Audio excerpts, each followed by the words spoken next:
His name was Tunde Balogun. He grew up in a Face Me, I Face You compound in Mushin, Lagos. The kind of house where 8 families share one corridor and everybody knows everybody's business. His mother sold akara and ogi from 5 a.m. every morning. His father drove a downfall bus from Oshodi to CMS 14 hours a day. Education was not a luxury in their house. It was the only plan. Tunde wrote JAMB 3 times. The first time, 181. Second time, 204. Third time, the year he refused to fail, 251. And then, the letter came. Day 1. Tunde woke at 5 a.m., pressed his shirt, polished his shoes. Him think say if you come early, them go attend to you first. He did not yet understand one fundamental truth about the Nigerian university system. The queue is never for the people in front. It is always for the people behind the desk. He queued for 4 hours.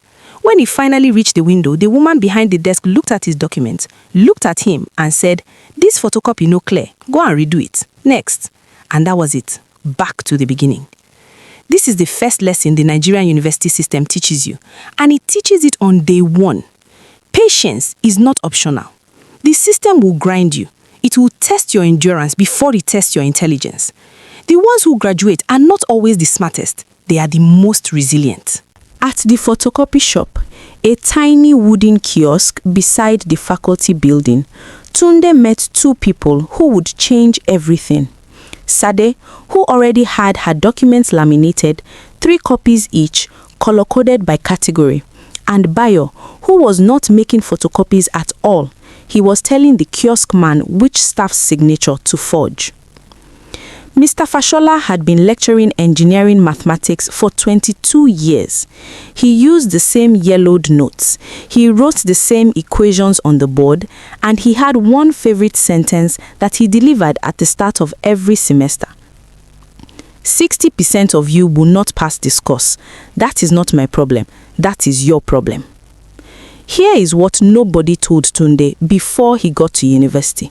Some lecturers do not teach, they perform. They come to the hall, write things on the board, collect their salary and go home. The textbook is your real teacher. The lecture hall is just the building you sit in while you figure that out. The course outline listed 14 recommended textbooks. Each one costs between 6 and 12,000 naira. Tunde's monthly allowance from home was 8,000 naira total. This is the economy of Nigerian university, where the cost of the tools of learning exceeds the budget of the learner. E no add up, but na so the system be.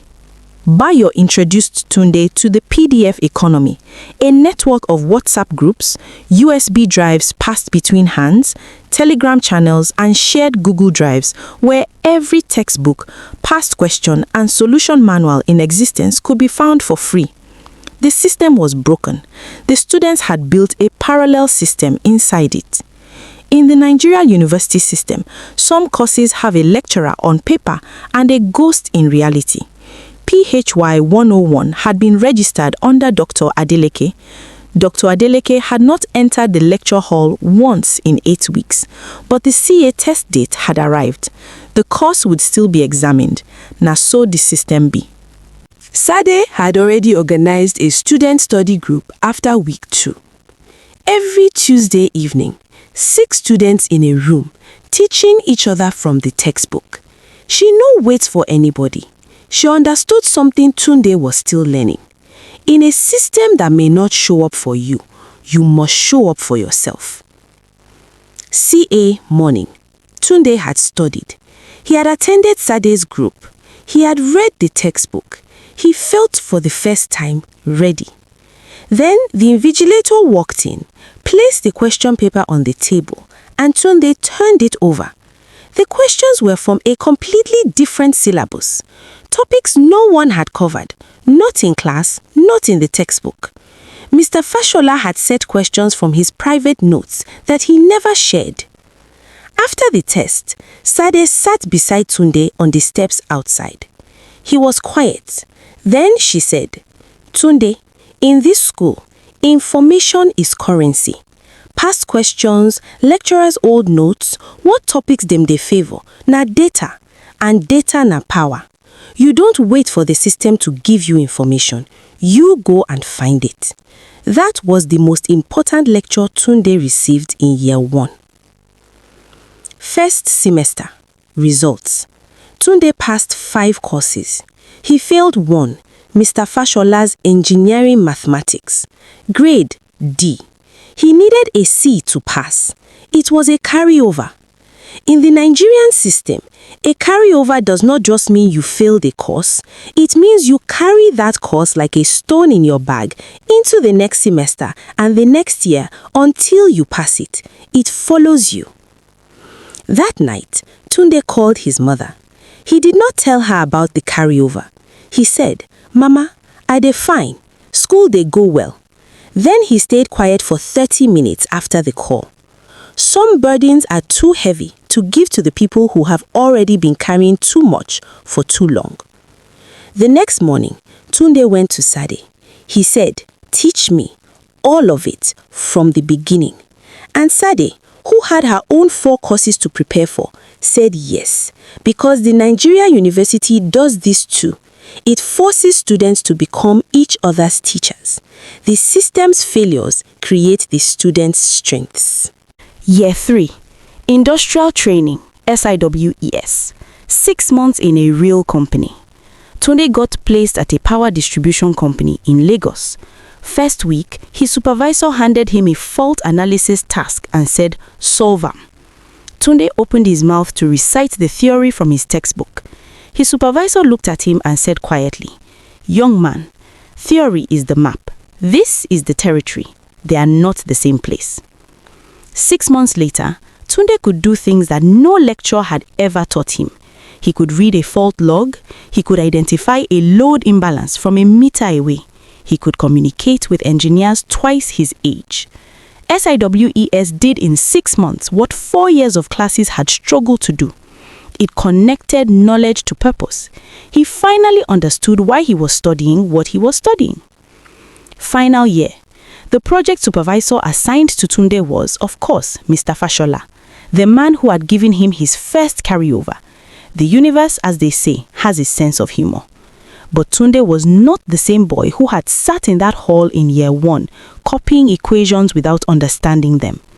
He came to every meeting prepared. He anticipated Fashola's questions. He documented everything. He no go fall for the same hole twice. Mr. Fashola put down the report, took off his glasses and said, and Tunde would remember these exact words for the rest of his life, "This is competent work. You may proceed to defense." 6 words from the hardest man Tunde had ever faced in that institution. He no need to add pass. Those 6 words were the degree before the degree. Tunde Balogun graduated with a 2nd-class upper, not because the system was kind to him, not because the lecturers were inspiring, not because the queues were short or the resources were sufficient. He graduated because he stayed, because he learned to navigate a broken system without becoming broken by it, because Sade taught him that information is power. Bayo taught him that survival requires creativity. And the system itself taught him in every queue, every failed test, every ghost lecturer and moving goalpost that the world outside would be no different. And now he was ready for it. If you are in the Nigerian university system right now, hear this. The system is not designed to make it easy for you. The queues are long. The lecturers are not always present. The resources are not always enough. The goalpost will move. And yes, it go hard. But here is what the system cannot take from you: your discipline, your network, your adaptability, and your decision to stay. Find your study, the person who is already 2 steps ahead and will share the map. Be useful to your bio, the one who knows the streets of the system, and keep going. Not because the system deserves your best, but because you do.